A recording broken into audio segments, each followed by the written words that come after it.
nói về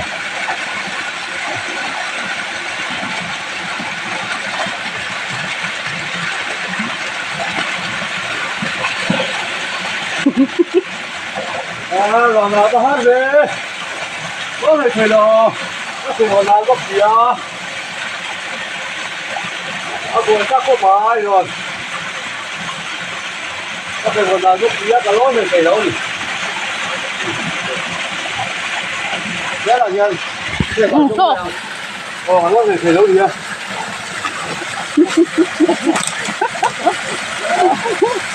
kira lo kalau lang sang kalau apa lo ikat medan dia kalau betul apa mau kerja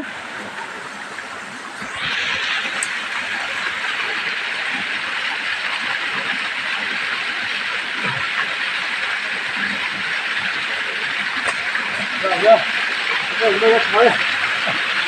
Thế rồi. Cái gì thầy rồi cứ đi làm góc gì